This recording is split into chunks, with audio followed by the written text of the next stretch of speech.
Hey everybody, after my last video, people expressed interest in some more details and all on my water wheel project down here at my cabin. So I told them once it had been running for a while and everything was doing well, I would put another video up and hopefully somebody can make one for themselves.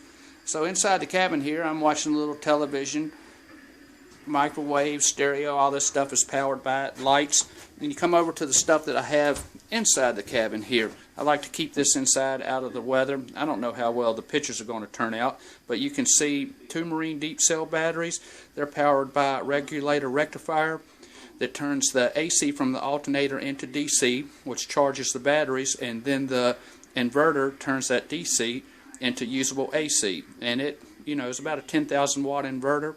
It'll power an awful lot of stuff, floodlights, stereos, microwaves, televisions, and a bunch of different crock pots and stuff like that. Excuse the movement on the camera, but we're going to take a short 100-foot walk down here to the water wheel that does all of the grunt work for the system. We're having a lot of fun out here. Now, just trying to not trip and fall as I'm walking down here to the water wheel. I have a small stream that runs through my property, and I always looked at it and was like, man, why can't I make power out of this? That's what AEP does. So this is what I've come up with. I have a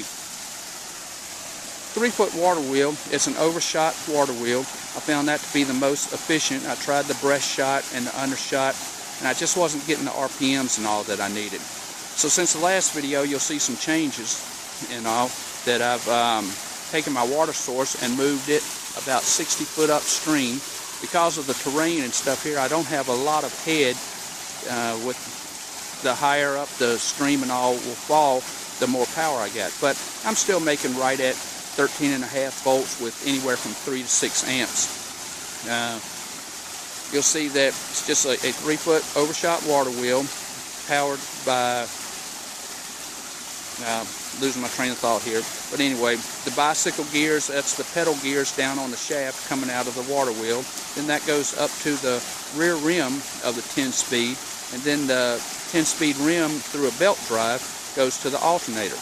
Like I said, it's putting out about 13.5 volts at 3 to 6 amps right now, based on the flow of the creek and stuff like that. But this is a DC 540 wind blue permanent magnet alternator, and it starts making power right at 130 RPMs.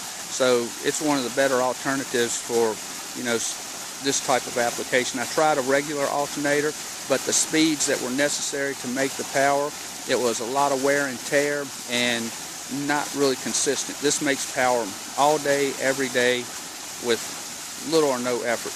Now right now I'm running at about 8 RPMs per minute on the water wheel, so you can calculate that out through all the gearing and stuff like that.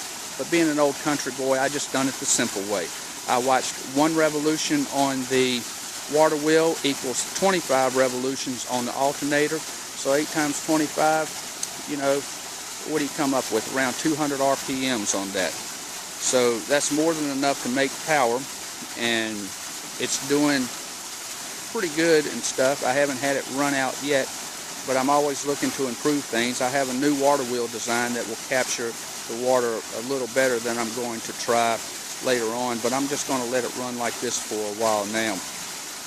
Had a small flood last weekend, but everything survived. With the way that I have it built, being elevated and nothing in the creek, the flood didn't affect it, and it continued to produce power the entire time. So I hope that people find this interesting and that people will try to do something like this for themselves. If you have any questions, I'm in the phone book, Dwayne Maddy, or you can email me at duamad4@aol.com. Good luck.